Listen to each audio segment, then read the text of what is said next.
Okay, the one day when I really don't need any notes. Wolbachia and CI. So you should have watched 2 lectures, Wolbachia and CI. What do you remember from those lectures? First from Wolbachia, like what should we remember from that? Just kind of how it worked. Well, so let's start with like, what is it? Wolbachia is gram negative.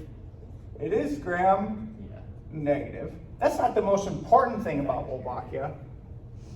What are some like? It's definitely like you definitely want to know that for sure. What are some other like really important things about Wolbachia that you want to remember? Well, it causes this what we call CI. Yep. So Wolbachia induces CI, and in general, actually, like I study CI, so I focus on CI. But Wolbachia actually induces like a whole bunch of reproductive phenotypes. One of them is CI. One of them is what's called male killing, where it can selectively figure out which offspring are males, and it aborts them.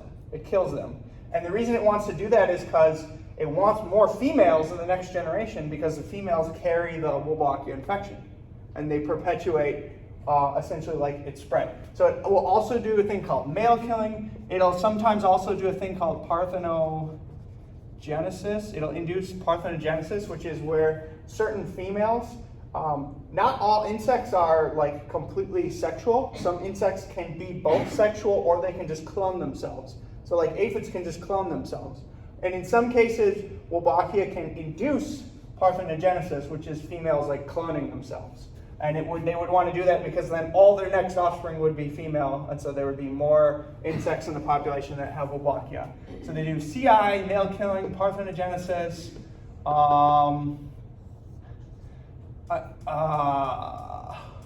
What's the other? I'm missing like the last one. There's another really, really common one. I don't know if this is the right word for it. They can definitely they can distort the sex ratios. So they can have, they can change the sex ratios. Anyway, the main thing that I study is CI, and I think that's the most applied version of CI, or the most applied application of Wolbachia,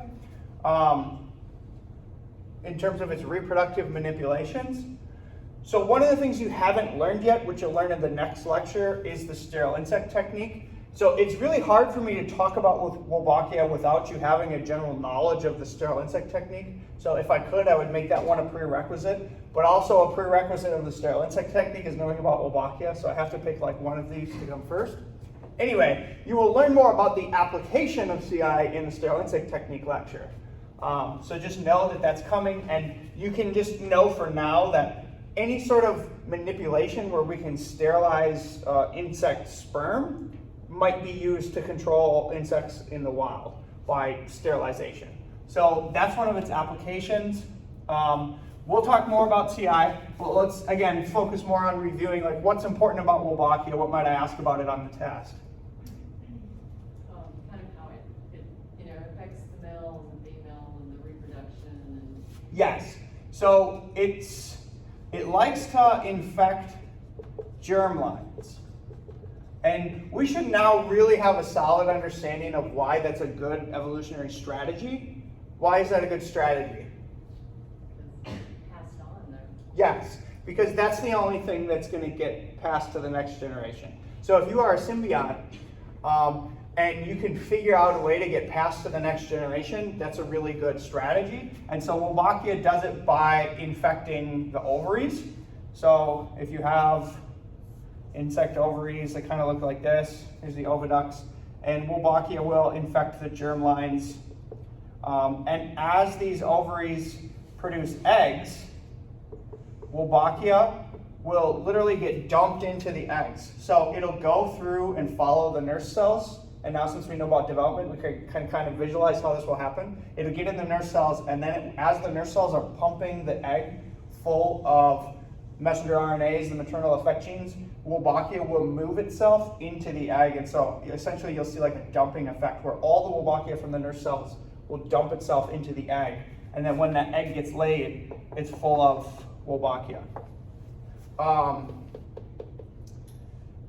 This is one way to do, so what this is called maternal transmission.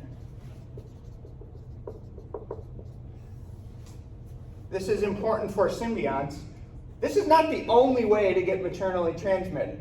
What might be another mechanism outside of Wolbachia, in some other bacteria, say? How else might you be able to engineer maternal transmission?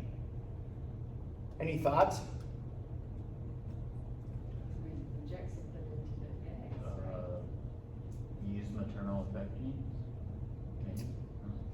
Think like behaviorally. Are we talking just insects? Yeah, well, okay, you could, what are you thinking? Like you could get it from like the mother's milk or something. Yes, okay, that's a really good example.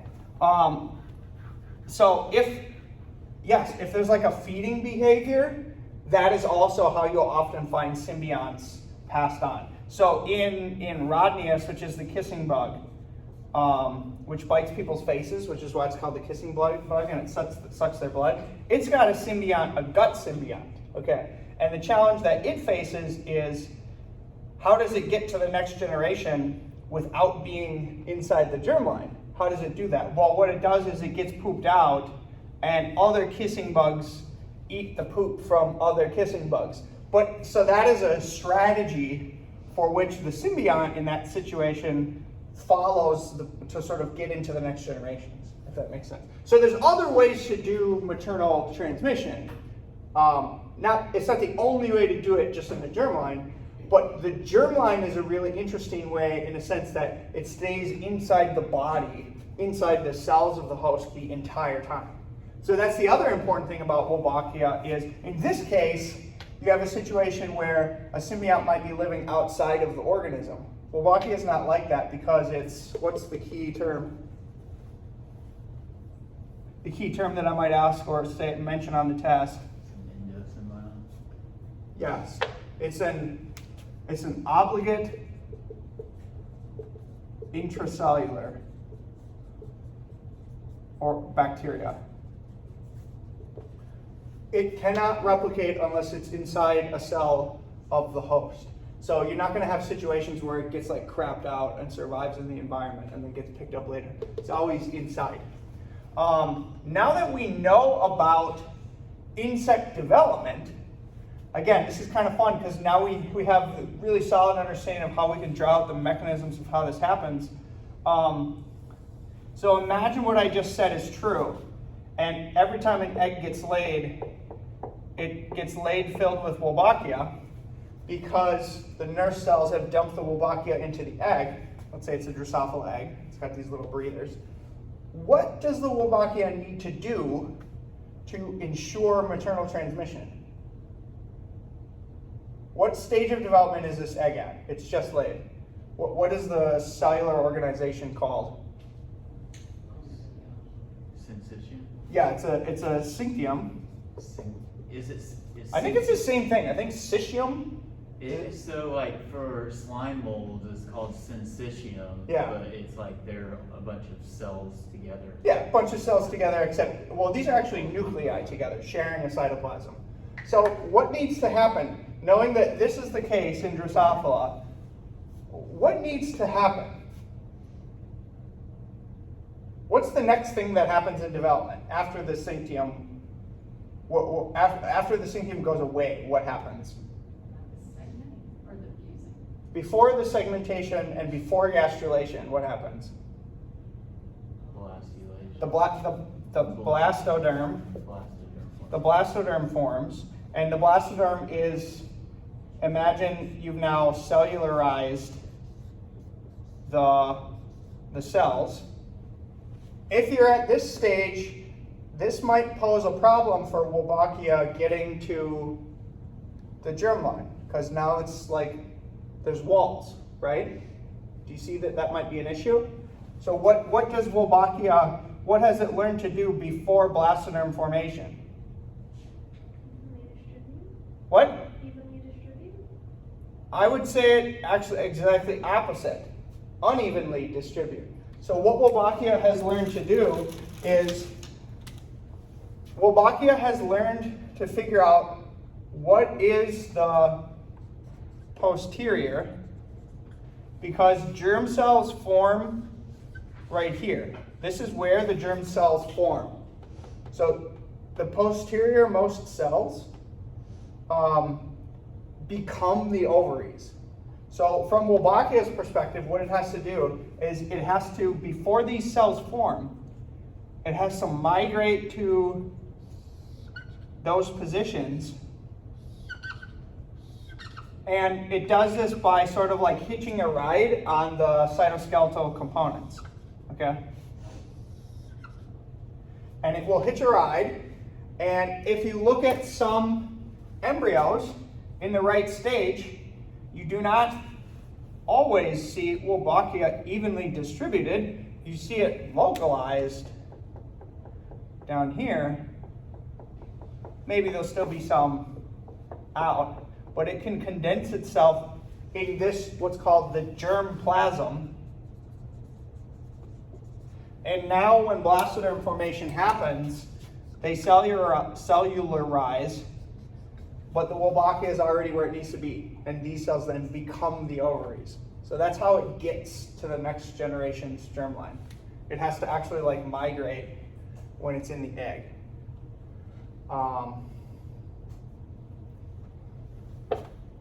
And there's people who study this. Okay.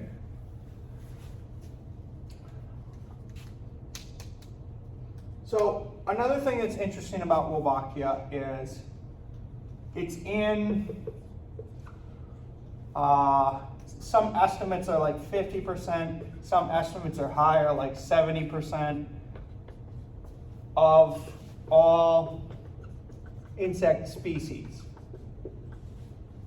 Okay, so many insects have this symbiont. And every insect kind of has its own strain of Wolbachia, okay? And we name these strains based on the host that they live in. So W. pip is Wolbachia from Culex pipiens. You don't need to know these species names. I'm just giving you these as examples. This is a mosquito. So W. mel, what do you think that is? Drosophila melanogaster. Yes, it's Wolbachia from Drosophila melanogaster, which is the fruit fly. If you see W. alb, here's a good example. There's two Wolbachias that live in Aedes albopictus. Aedes albopictus is a nasty mosquito that is good in cold weather, and it's also good in hot weather, so it's kind of like everywhere, and it spreads all the worst viruses you can imagine. So a lot of people study Wolbachia from Aedes albopictus, and there's two of them. So if there's a super infection, two Wolbachias. And the way that you deal with that is if you have a couple Wolbachias, they usually name them W. alb for Aedes albopictus A versus B. Clever, huh? So this is, if you read Wolbachia literature, you will see this a lot, okay? So you kind of have to know, that's how they do the strain designations. Okay, so let's now, in the lecture, I went through sort of like a big history of like the past of Wolbachia and kind of like how it got to where it's at today, and then the next lecture is focused entirely on CI. Let's sort of skip the history for now, but I might put that on the test. And let's talk now about CI. So CI, the easiest way to think about it is to draw the Punnett square from basic biology, okay? And so let's put females at the top and males at the bottom. And this is a diagram of CI. And CI is fundamentally an effect on what? The sperm. The sperm. Viability. So let's mark Blue means infected, white means uninfected, okay? And CI is fundamentally, as was said, sort of like an effect on the sperm, some kind of sterilizing effect on the sperm, okay? So let's draw what happens. So this one has the funky sperm, okay? And if the funky sperm infected male mates with a female that's not infected with Wolbachia, what happens? She's infected. What? She's infected, right? Or she No, actually Wolbachia is not sexually transmitted. So Wolbachia itself is not like transferred in the sperm. I thought the sperm would, okay, so go ahead. So, What it seemed like you said was that she would become infected. Well, she would die, or her eggs would die. Yes. Her Okay, eggs- that's the correct thing to say. Her eggs will die. So her offspring die. Okay, so imagine she makes an egg. It's combined with the funky sperm. These things die. But this is an important point, okay? She doesn't become She's not infected. infected, it's just affecting her. Yeah, eggs. she's still alive, I guess. It's just her offspring that die. And she doesn't become infected through this mechanism. Wolbachia is not traditionally thought of to be as sexually transmitted. And that's an interesting thing. And that's where we started studying the CI, because we knew there shouldn't actually be Wolbachia in that sperm, but there should be some kind of a factor that's left behind from Wolbachia in that sperm, which is what I was trying to discover. Okay, so these offspring die. Let's do, what's the opposite of that? Where if instead this cross happens, infected male to infected female, what happens there? That's when she's got the toxin, right? Sorry. The male has the toxin, but she now She has has the key, the antidote. So you can either think of it as like a lock and a key, or a toxin and an antidote. Yes, she has some kind of saving factor because she is infected by Wolbachia, and the Wolbachia, from their perspective, they don't want that egg to die because that's like their ship. They don't want their ship to sink. So they produce this antidote. And so if the sperm with the modification combines with this egg, whatever the antidote is fixes the modification, and now these things survive. So this is called rescue. Okay, and then this cross is just a normal wild type cross, or I guess depending on the natural infection status, maybe it's not wild type, but this is just a normal uninfected cross. So these are survive, but their offspring are going to be minus Wolbachia because there's no infection. And in this situation, uninfected male, that's just a normal sperm. There's nothing wrong with it. So it makes sense that if just a normal sperm combines with an egg that has antidote, there's really nothing to fix. There's no issue there, so it's not a problem.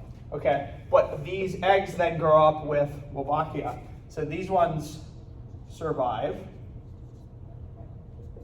plus Wolbachia. And the infection comes from, I should make it blue, the infection comes from the mother.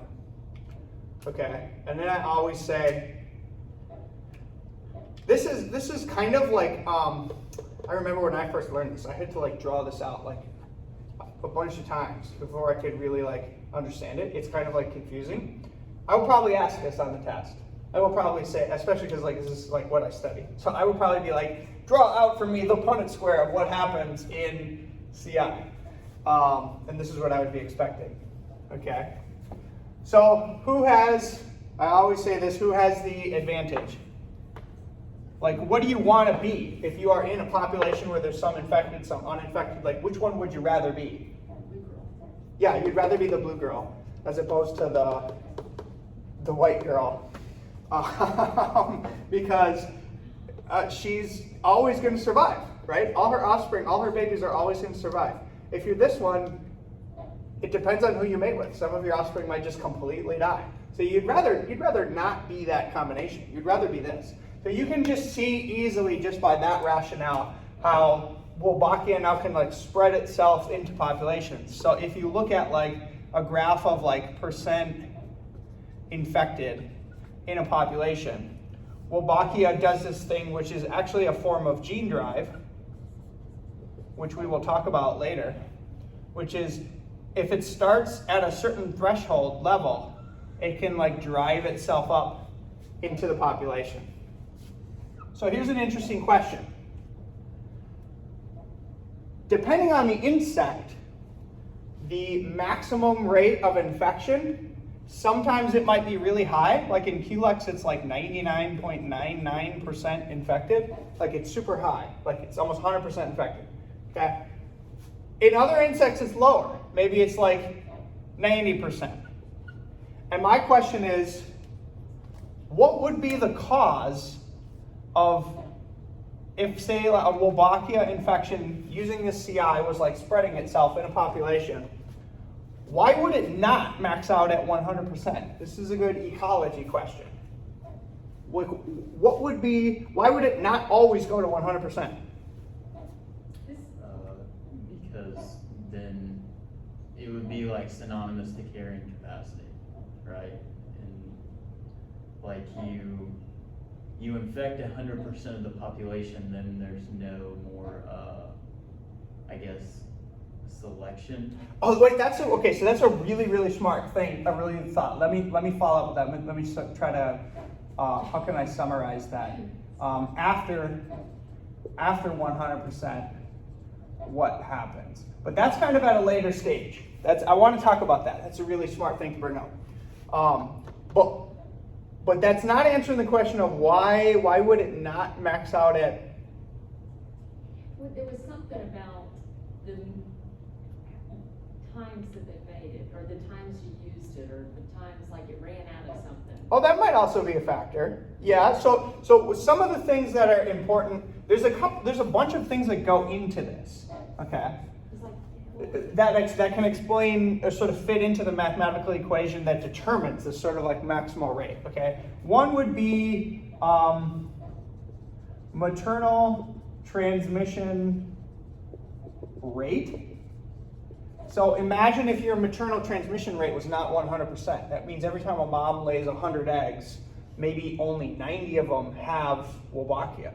You're always going to have a perpetual sort of loss of Wolbachia in the population, in the sense that if the maternal transmission rate is not 100%, the next generation might always have a little bit less. Okay, that's one factor. Another factor is the cost of Wolbachia infections.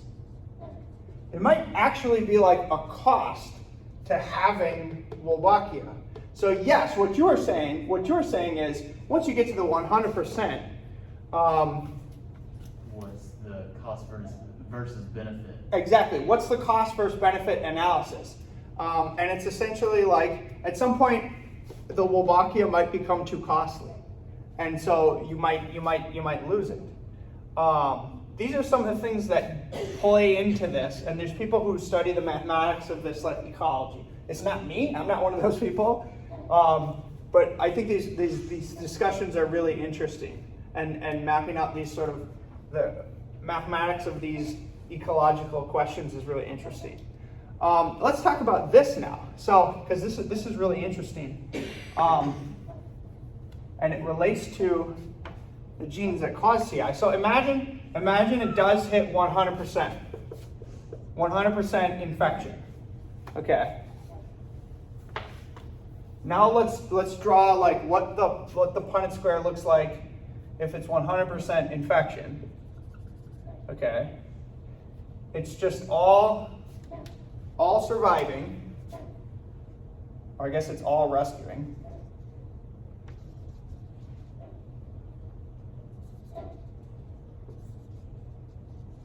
Okay. If everybody, this is kind of an interesting question. So imagine the analogy like this. Okay, so imagine it as a lock and key system. Imagine you put a lock on your door and you give everybody in the town a key to your door. is that lock, does it have any utility? No. So eventually you would expect somebody to like break through that lock, and it essentially like the utility collapses if everybody has keys, okay? So the same thing is true in the actual like genetics of what controls Wolbachia and CI. So what are the factors, which I discovered, that cause CI? 2-gene operon. It's a 2-gene operon, great. So we know what operons are. So we call these, there's different names. They can be called CI factors, or depending on the enzymatic domain, we give them different names like SIDS versus SINs, depending on the biochemistry of what's happening. Let's just say there's an A and a B, and one's a toxin, and one's an antidote. Okay, and people have actually, now that we know this, okay, now that we know what genes cause CI, people have actually now started to look at like what happens to these things over time in populations. In populations where the Wolbachia has reached a high rate, what would you expect to see in the genes? Once sort of like, as you said, the selection is kind of like, it's not really, there's not really any benefit now to carrying this system anymore. What would you expect to happen to these genes? Acquire mutations. Yes, they're going to acquire mutations, just like transposons acquire, like, go through a process of pseudogenation. Okay, but it's actually really, really interesting, and it's more complex than that. Which one, just based on logic, would you expect to start mutating first? Well, you want more of the antidote, right? Yeah, imagine this is the key, again, and the toxin is the lock. Which one do you think is going to mutate first? The toxin. Why? Because if you it's like whenever you're talking about finicking with something, you know, if you mess with the antidote first, then you could potentially mess up the antidote, and then you're left with a toxin that kills everybody. Yes. So imagine. Yes. Okay. Exactly. I say it like this. There's a couple ways to think about it, and you're saying it in one way. I phrase it just a little bit differently, in a sense that like there's always some utility to carrying around some extra keys. There might be a chance where they open up a lock, right? You don't want to get rid of the key first, because you might be then in a situation later down the line where you encounter a toxin that you can't fix. So there's really you really don't want to get rid of that key. But if everybody has keys to the toxin, there's no downside to getting rid of the toxin, because the toxin might just hurt you. So actually what you see when people have downloaded all the genomes of Wolbachia that have been sequenced, and they look at these CI factors, and they look at, okay, how are these actually they go through these cycles, okay? They go through these cycles where they might invade a population, and then perhaps that Wolbachia rises to 100%, and then now these genes are sort of useless, okay? And then what you see is, in those situations, you look at the B genes, and you see that they have acquired frame shift mutations, which essentially destroy the toxin. And so you see a whole bunch of situations where it's almost like transposons. There's a bunch of these in Wolbachia genomes, but many of them have the B gene sort of collapsed, with the A gene intact. And eventually what you also see in phenotypes is you can find what are called rescue-only Wolbachia.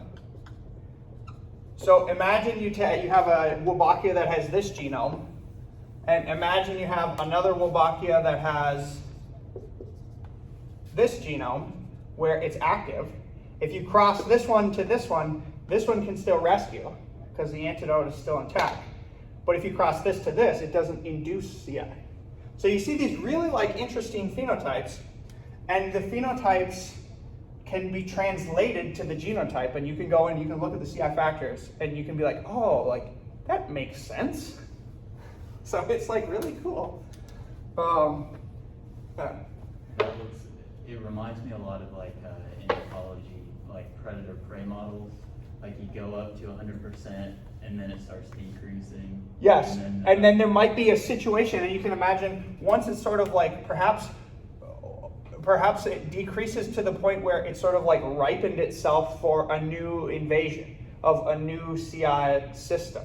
Does that make sense? That's a good question. And so, okay, now, so how would you evolve a new CI system? So first off, let me just say, define bidirectional incompatibility. Okay, so bidirectional incompatibility is when you not only have a toxin antidote system from one Wolbachia, but you have a toxin antidote system from a different Wolbachia. Let's call this one Wolbachia 1 and this one Wolbachia 2, okay?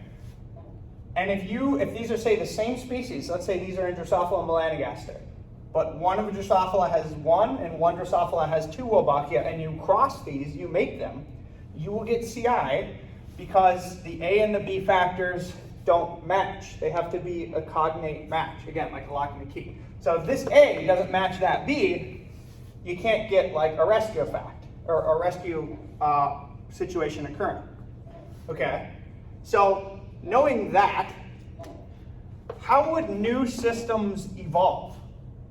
How would you evolve a new CI system? Like, what would have to happen in the genes for you to generate a completely new compatibility?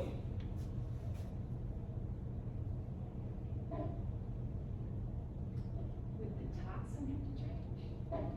So you're thinking along the right direction. Start thinking about like which gene probably has to change first. So you would make mutations to the antidote to match a different toxin, right? We think that's how it happens. So imagine you have a situation where you got like a bunch of these, okay? Let's say there's like a bunch of different Wolbachias, okay? Imagine you get a mutation in A that allows it to rescue both this one and this one. That's going to be pretty useful. You kind of have like a key that opens up multiple doors. Does that make sense? It's going to be a huge disadvantage if a mutation happens in the B first. Because imagine what happens if a mutation happens here, and all of a sudden you lose your ability to be rescued by your own cognate partner. You've essentially just now won the Darwin Award and you've weeded yourself out from the gene pool because you've created a new toxin that cannot be rescued. Does that make sense? So the theory of how these things evolve is the first thing that has to happen is you have to evolve some I don't know how I would phrase this, maybe some like general like binding ability in an A. So it's going to be really useful to evolve A's that might be able to recognize and rescue different toxins. That would be really useful. You can just imagine that logic. And then once this happens, now the B can kind of co-evolve with A to match these new mutations. Does that make sense? So why couldn't it happen the other way? I guess It couldn't happen the other way because, so okay, let me also preface with, understand at the molecular level what's happening here. The hypothesis is there's actually a protein A which binds and interacts with B. And when this binding happens, it inhibits B to rescue it. Does that make sense? So there's actual amino acids on the quaternary structure or tertiary structure, well, I guess they'd be on the primary level, but what I'm saying is there's actual amino acids that mediate that interface, okay? And what I'm saying is imagine you get a mutation in B, which makes it such that it can no longer interface with its own rescue factor A. This is going to sterilize the sperm and can never be rescued. You just locked the door and threw away the key. Does that make sense?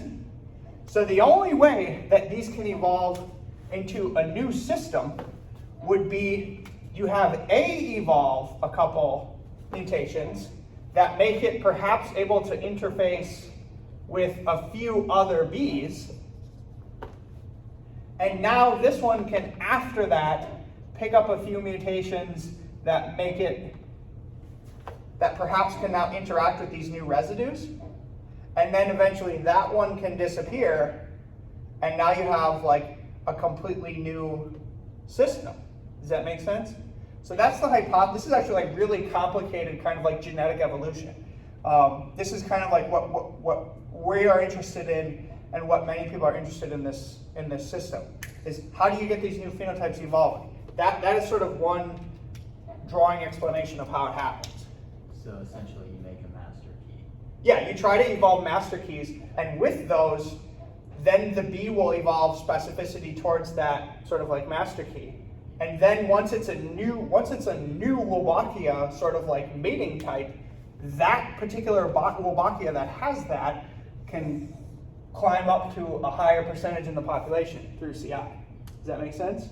And so there's always like these perpetual like battles between these different like CIs systems. Now let me make it even more interesting and even more complicated. Okay, so what if I told you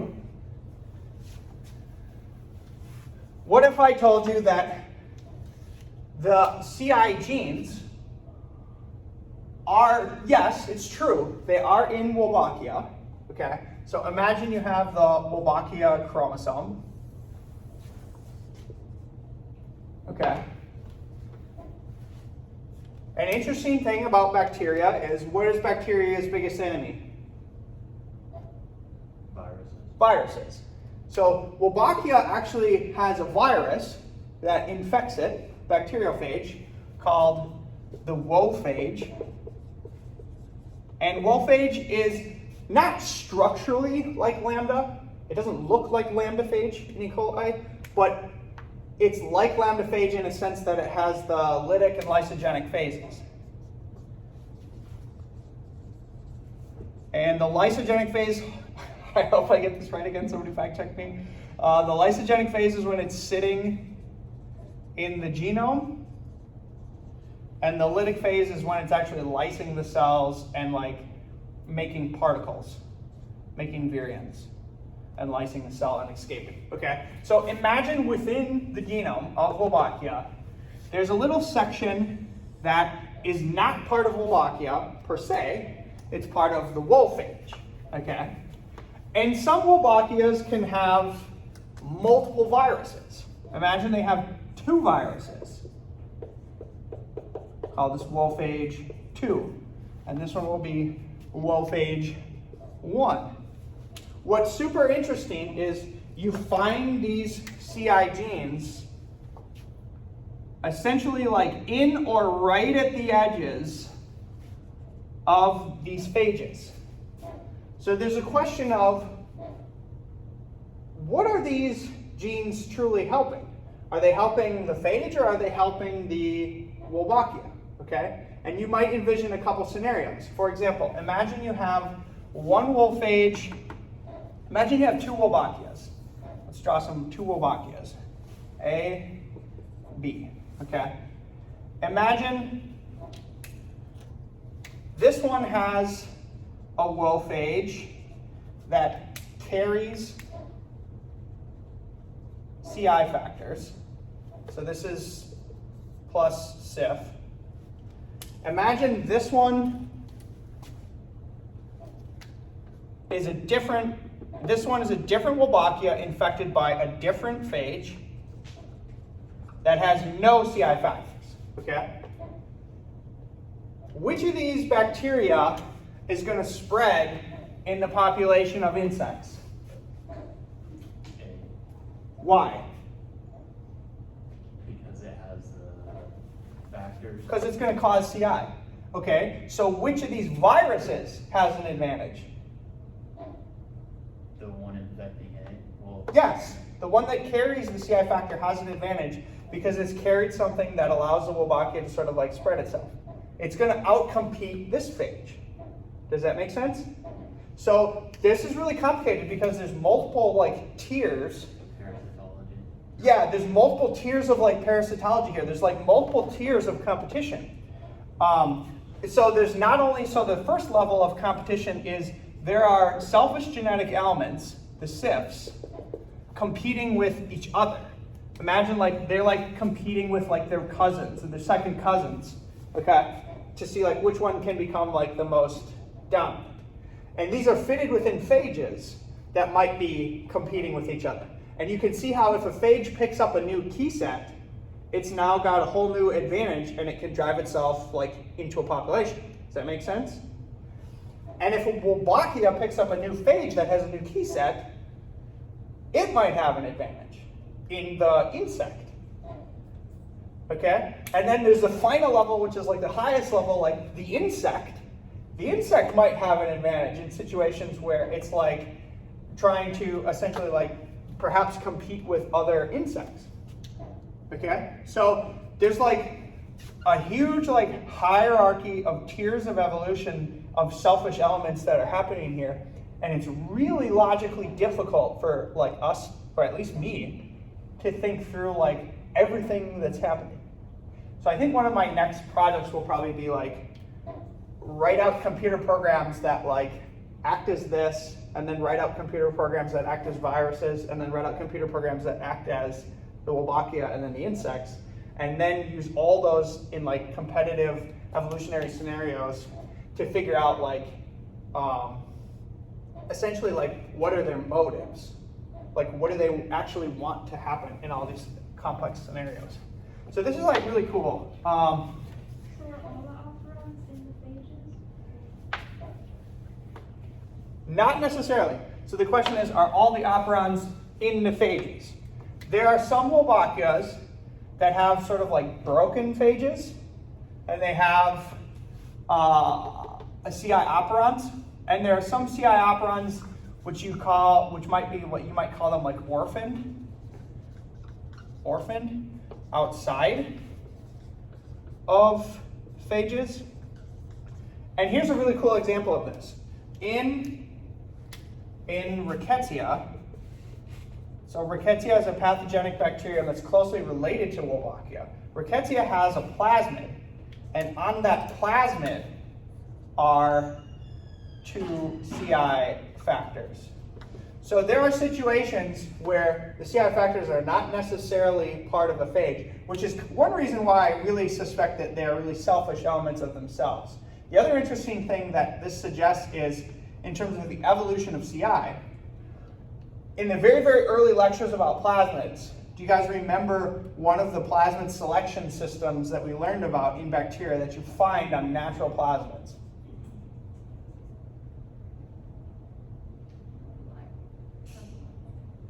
So we talked about plasmids. In some sense, plasmids are their own selfish entity, okay? And they build selection systems to select for themselves being passed on into the next generation. What was one example of one of those sort of like natural selection systems? Do you remember? Antibiotics. No, that's a sort of engineered one. You will find antibiotic cassettes, yes, but It wasn't the Latin C? Or no, that's more like a Just a metabolism? yeah. Type 4 secretion system? You will find that. What would the type 4 secretion system be useful for us secreting? Itself? You actually brought up this point. You find TA systems. You find toxin antidote systems built into natural plasmids because they are essentially like selection systems that select for the propagation of that plasmid. If you lose the plasmid, you die because you no longer have the antidote. Does that make sense? Remember that from those lectures? So one hypothesis for how CI like arose in evolution, which is evidenced by this finding, is that we find CI factors which we have characterized to behave as toxin antidote systems. We find them on plasmids in Rickettsia. So one thing that we think, the way that we think CI evolved, perhaps a virus, the wophage, somehow like captured these And now what are they selecting for? If a phage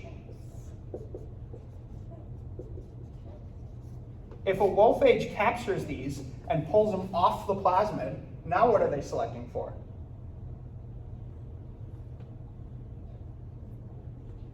The phage. If you lose the phage, you now lose the antidote. Does that make sense? Yeah. So in this case, if they're on the plasmid, they're a system that is selecting for the plasmid. So now, If they get pulled into a virus, they're no longer selecting for that plasmid, they're selecting for the virus. So it's kind of like a phage might have like stolen these genes as like a useful tool to help itself be propagated in the population. And then what happened is Wolbachia started stealing these phages, because now what are they selecting for? Wolbachia at the insect level. Does that make sense? so is horizontal transmission. It's essentially like there's some utility in these selfish elements, and it seems like they perpetually keep getting stolen by like higher things up the ladder, which continually find them useful. And these things are very happy because now they're propagating in everything, right? Yeah. So maybe this was too out there, but this is kind of like what I'm thinking about in my research. Does this kind of make sense? Yeah, this is really cool. Yeah. Okay.